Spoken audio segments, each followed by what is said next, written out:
Guys, isang mapagpalang araw sa inyong lahat. Ayon kay Kuya Bal, pwede raw bumalik si Beyonce. Pero hindi pwedeng bumalik si Dr. Love. Nako, bakit kaya? So guys, gawa natin ng reaction itong live ni Kuya Bal na kung saan may pag-asa man talagang bumalik. No, itong si Beyonce daw, basta mag-public apology lang. Kaso lang, hindi pwede bumalik yung scouter o yung handler ni Beyonce kasi ayaw nga daw ni Kalinga Prab. So dito guys, gawa natin ng reaction ito. At sa mga viewers po, comment kayo dyan sa baba kung ano po ang inyong opinion, kung tatanggapin pa ba or hindi na. Sige, tuloy tayo guys. Panoorin natin itong live ni Kuya Bal at gawan din natin ng reaction pagkatapos natin manood. Ito yon. Abot ng pagkadismaya sa ginawa po nila mga kaibigan. Walang panalo po. Akala niyo panalo kami? Hindi po. Kasi nakakaawa yung bata. Correct. Nagagamit si Beyonce po ng mga wakwak na ito. Ang pangarap niya maging stewardess. Diba? Maging stewardess ang pangarap niya. Kaya ang dami nang nakakapanood. Ang daming reactor na nagre-reaction. Paano mairis yan? May gumawa pa ng kanta about kay Beyonce.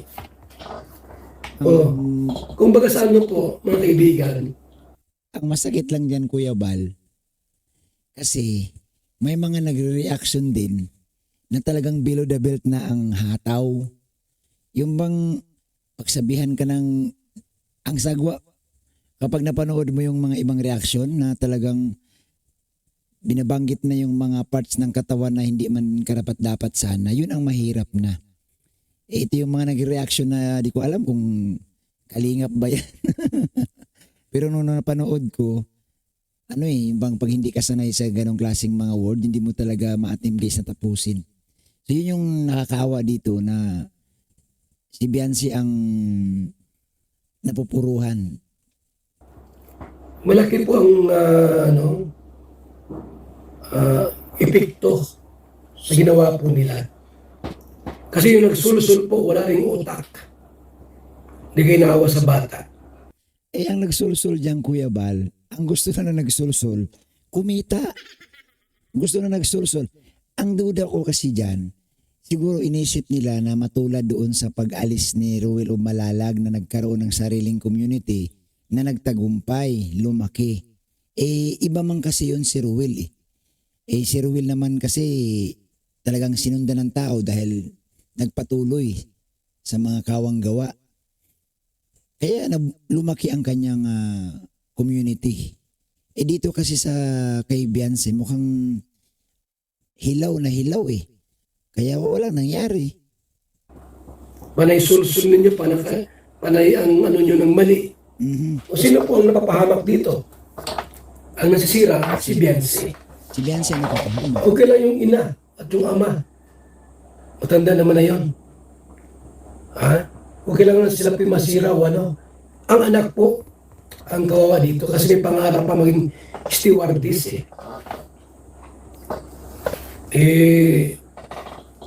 Marami na po kahit sa pumunta yan, kahit Manila or Naga kung saan dyan. Ano ito? Nationwide. Alam mo, itong nangyari guys sa Batalero family, talagang sobrang pagka-trending nito. Pansin nyo ngayon, ang daming mga reactor na politics or yung sa ibang community, pumasok sa Kalingap. Kasi nga, talagang trending, may views. Kahit hindi ka kilala, basta ang topic mo patungkol kay Beyonce, susundan ka. Kasi talagang narapitulpo . Isipin mo na lang ang nanood doon kay Rapitulpo, kulang-kulang 1 milyon. National television yun, di ba? Rapitulpo nandoon. Talagang ang tao na rin, hindi na rin lumulubay, hindi na rin iniiwan yung topic tungkol kay Beyonce. Kaya pansin nyo, may mga reactor ako napanood ngayon na hindi naman sila kalinga, pero ang lalaki din ng views. Bakit? Trending na trending ang buhay ni Beyonce. Ang problema lang, nababas din ng gusto, napapahamak ng gusto. nationwide. Siguro kung magpa-India siya, tumira sa India, China, pwede pa. Pero pag sa Pilipinas siya po mag-stay, kahit saan sa Pilipinas, yung Kalinga po alam na eh. Ang mangyari dyan, no? Pag si Beyonce maglakad-lakad sa ibang lugar, ang sasabihin agad ng tao, ayan yung nagpatulpo kay Kuya Bal, oh. Kumbaga, kilalang kilala eh. Oo. Ayan siya yung nagpatulpo. So ang tao, natatandaan na si Beyonce dahil nga doon sa pagpunta kay Rapi Tulpo. Kaya ang mangyari dito, sa ngayon, sigurado ako si Beyonce halos ayaw lumabas ng bahay. Kasi, di ba yung alam mo na pag nakita ka ng tao, pag tinitingnan ka lang ng tao, sa isip mo kaagad, may iba nang ibig sabihin. Kasi nga sa dami na rin talaga ng reaktor, sa dami ng pumasok, hindi naman natin yan pwedeng pigilan. Hindi, sa totoo lang, yung mga reaktor guys, hindi man pwedeng pigilan kasi Channel Manila yan at saka itong nangyari kay Beyonce, lumabas na sa kay Rapi Tulpo eh. Doon lang sa kay Rapi Tulpo, ang daming nag-re-upload ng video. Kaya wala, hindi mo talaga makukontrol na. Alam na si Kuya Bal, alam na si Kalinga Prab. Correct. Tapos alam na si Tulpo. Correct. Kumbaga sa ano po, malaki ang nangyaring epekto sa kanila. Kaya sana yung mga nagsuso dito eh, bahala kayo sa buhay ninyo. Ang problema dyan Kuya Bal, kasi nakikinig kasi sila talaga doon sa nagsulsol. Alam mo sa totoo lang, kung sa umpisa, nakipag-usap na lang sana silang diretso. Pumunta sila sa lighthouse. Kung ano yung ayaw nila, sinabi kay Kalinga Prab, sinabi kay Kuya Bal, wala sanang problema. Ang problema, nakinig sila doon talaga sa nagsulusol dyan. Nakisyo, umalis kayo sa Kalingap, kaming bahala. Kaya namin ibigay yung kung ano yung binibigay ng Kalingap sa inyo. Hindi man ganun. Hindi ganun kadali yun eh. Madaling sabihin bilang isang taga-sulusol kasi yung galit mo, yung sama ng loob mo sa Kalingap, andoon. Kaso nga lang, hindi man magtatagal, kagaya ngayon, wala pa mang isang taon. Nababalitaan natin parang hindi na magkakasundo yung kanilang team.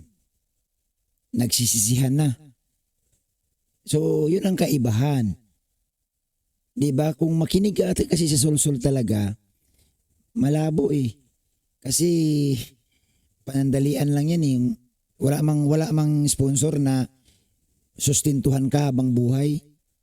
Bihira yung ganun. Ewan ko lang kung mayroon pero sa pagkakaalam ko walang ganun.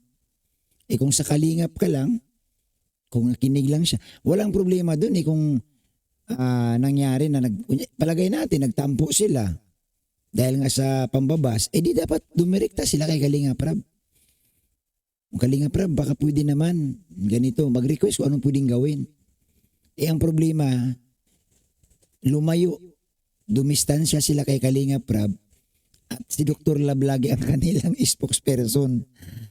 Dapat nga talaga sila mismo lumapit kay Kalinga Prab kasi si Kalinga Prab man ang nagpabahay dyan.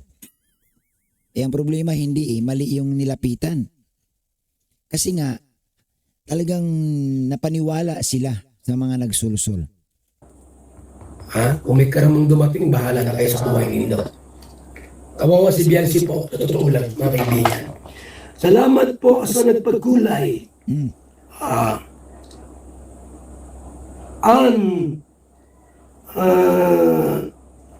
Terose.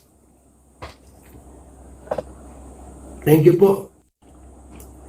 Also, good morning. Mag-decide si Beyonce bumalik sa Kalinga. Halimbawa lang naman, survey ko lang. Tanggapin ba natin? Mag-press 1 kung okay lang sa inyo. Press 1 kung tanggap nyo. Kung hindi, ito. Check natin kung ano natin yung survey natin ito. Kung sakali po na babalik si Beyonce sa Kalinga, tanggap nyo ba? Mag-press 1 kayo. Ayan. Ito kung okay lang sa inyo. Aba, marami rin to. Maraming to. Maraming to, baga, oh. Priest 1 kung ayaw nyo. Priest 2 kung gusto nyo. Aba, oh, 1, maraming 2, maraming ring 1. So ibig sabihin, Gusto pala lang bumalik. so ibig sabihin Kuya Bal, yung pulso ng tao diyan hati or gusto pa nila talaga mayroong ayaw, siyempre yung galit nila sa ginawa, pero mayroon din namang parang papayag pa na magkaroon ng second chance. Kasi nga may bumubuto pa ng 2 eh. Hindi man lahat nag-1 eh. So ibig sabihin may mga tao pa rin talaga na lalo na yung mga solid aids may papayag pa din sila. Po si Biancio. Alam niyo ba na sabi ni Kalinga Prab sa akin, kung mabalik si Bianci, pwede. Wag lang daw si Dr. Lam. Wag lang daw si Dr. Lam. Kung si Bianci po, okay lang sa akin. Kung magsisi siya at gustong bumalik, basta mag-ano siya, public apology siya. O may 1 din, may 2. Ano po, sino mas marami? Yung 1 o 2? Dumami ang 1 na. Ayan o. Hati pa lang ang ano nyo, opinion. Hati. May 1, may 2, hati pala. So ibig sabihin lang Kuya Bal, dahil nga hati yung opinion ng viewers, mayroon pa rin talagang gusto na bumalik si Bianci. Kasi sayang eh. Yung iba kasing viewers, no, lalo na yung sa Facebook may nababasa ako doon na nangihinayang sila kasi may mga project pa si Bianci diyan sa Velvet Box. Kasi isa nga siya sa mga modelo ng Velvet Box. Kaya may mga viewers na nangihinayang.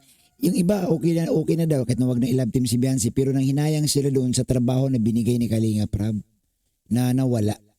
At isipin nyo na lang yung pagkakataon na bumiyahe sana sila ng Korea, hindi natuloy. Sa dami-dami ng gustong pumunta ng Korea na gustong magbakasyon, hindi magawa-gawa, pero itong nangyari kay Bianci na nagbigyan ng pagkakataon, sana na nakabiyahe siya, hindi niya ginawa. Ang daming nangihinayang.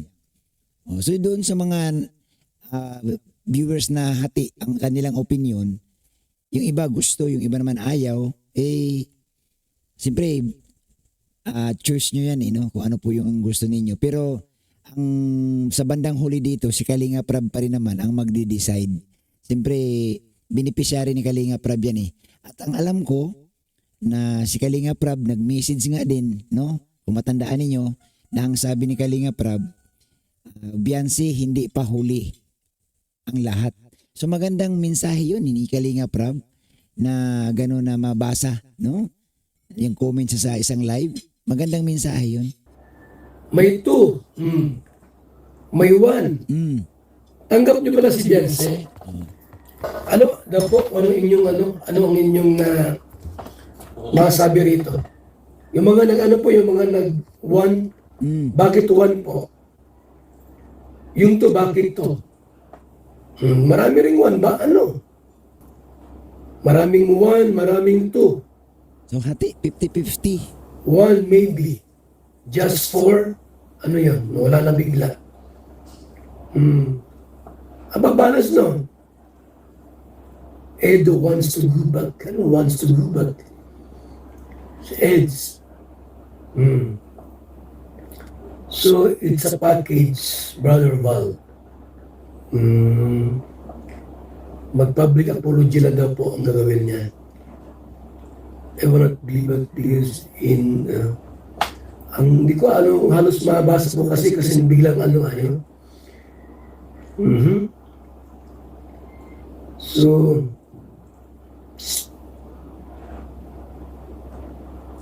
alam niyo pagka once na bumalik yan, mag-iingat na yan, doble ingat na po yan. Correct. Kasi yung nangyari din na po mangyari, maulit pa yun.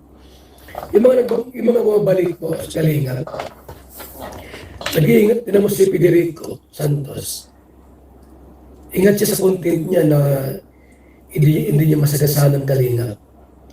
Yun ang benefits naman doon. Nag-iingat na po yan. Alam mo, may nagkamali minsan, tapos bumalik, tinanggap uli. Mag-iingat na po yan. Sa lahat ng galaw niya, lahat ng kilos, lahat ng sasabihin niya at pakikisamahan, mag-iingat na po yan. Totoo yun mga kaibigan. Na yung tao po nagkamali, tapos nagsisi, babalik sa kalingap, nag-iingat na po yan na huwag na siya muling magkamali. Marahil yun ang mangyari kay Beyonce. Kung sakali pong makapag-isip-isip, tapos babalik sa kalingap, tinanggap ni Kalingap Rab, marahil po, no, mga kaibigan. So guys, maganda no, magandang balita. Dahil nga nakausap ni Kuya Bal si Kalinga Prab na pwedeng bumalik si Beyonce, pero siyempre kailangan daw mag-public apology at dapat hindi kasama yung mga taong medyo ayaw ni Kalinga Prab. Magandang mensahe ito guys, no? Kasi sayang napakabata pa ni Beyonce. Maraming pang mga oportunidad na pwedeng dumating. Kagaya ngayon, di ba? Si Kalinga Prab, maraming mga nakuhang ka-partner, no? So, dapat lahat ng beneficiary ni Kalinga Prab kasama dyan. Ang problema, itong si Beyonce kasi medyo na-twist lang Pero sabi ko nga, may pagkakataon pa, may pag-asa pa yan na pwede pang bumalik talaga. Hanggat si Kalinga Prab, bukas ang pinto. May pag-asa yan. So maraming salamat sa inyo guys. Yan ang po ating maiksing reaksyon sa araw na ito. Huwag na po natin kalimutan, suportahan si Kuya Bal, si Kalinga Prab at si Ate Edna. Salamat po sa inyong lahat at isang mapagpalang araw mga kababayan.